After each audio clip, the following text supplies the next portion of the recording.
Hey, beautiful people of the internet, my name is Ryan. Welcome to the day 27 recap for the Hunt for Red October. We are this close. Wow, the shadow is real bad there. We are this close to being done. If you're still going, props to you. I hope you continue. If you've let it slip, that's cool too. You've got a couple days to read a little bit more in the month of October to make October a very well-read month for you. I'm excited at any little reading that we get done this month. So 2 big things to cover today. First, I'll get it out of the way first. Live stream tomorrow. Tomorrow's Monday. I'm going to do a very weird live stream tomorrow. Europe, I'm counting on you.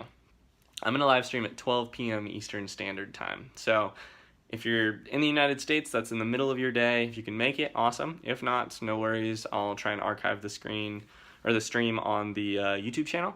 If you are in Europe, I'm doing my very best to give you a chance to tune in. So I do the math on when that is for you, but 12 p.m. Eastern Standard Time, we're going to live stream right here on the channel, celebrate this awesome month, celebrate making a video every day. That will very likely be my only video for tomorrow. But it'll be a 2-hour one, or at least an hour and a half. We'll see. So that's the big thing, live stream tomorrow. Second, I've been reading more of Man's Search for Meaning by Viktor Frankl. In fact, I read 46 pages yesterday. If you're wondering about my average, how I'm doing so far in the month, I think I'm averaging around 58 flat maybe pages per day. So yeah, still way over the goal. Shrunk a little bit, but that's okay. We got some days left. Still 58 pages a day is pretty awesome. So I've been reading a lot of this. I'm enjoying the crap out of it. In fact, the section I read yesterday during those 46 pages, it's still in the first half of the book, those pages destroyed me. I texted Sky, my friend, about it quite a bit. A lot of this book so far feels like ideas that I already have or I already believe pretty deeply, but somebody is finally putting them into beautiful language, or at least into beautifully thought out language, beautifully stated language. So there is actually a section, as you could probably see by the title of this video, that I want to close read to you. I want to close read part of Man's Search for Meaning. So on my copy, this is around page 65. Let me find the place real quick. Okay, in attempting this psychological presentation and a psychopathological explanation of the typical characteristics of a concentration camp inmate, I may give the impression that the human being is completely and unavoidably influenced by his surroundings.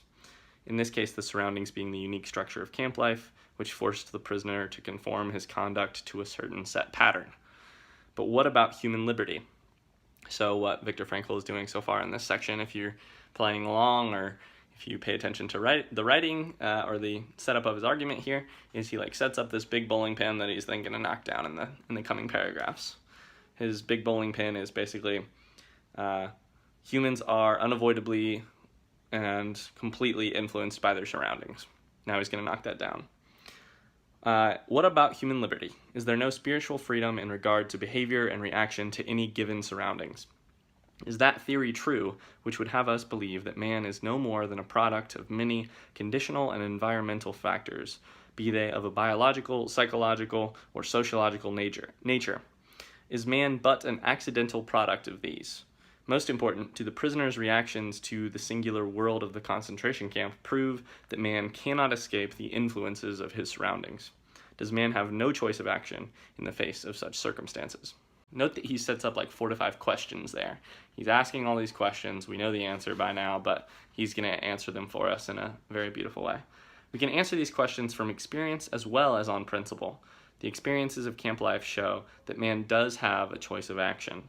There were enough examples, often of a heroic nature, which proved that apathy could be overcome, irritability suppressed.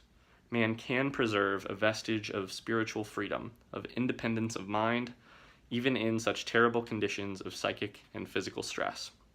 This next little bit is the bit that I really love. We who lived in concentration camps can remember the men who walked through the huts, comforting others. Pardon me while I turn my page one-handed. This is harder than it looks on the screen. Giving away their last piece of bread. They may have been few in number, but they offer sufficient proof that everything can be taken from a man but one thing, the last of the human freedoms. To choose one's attitude in any given set of circumstances, to choose one's own way. I really love that. So Viktor Frankl will go on to talk in this book about that.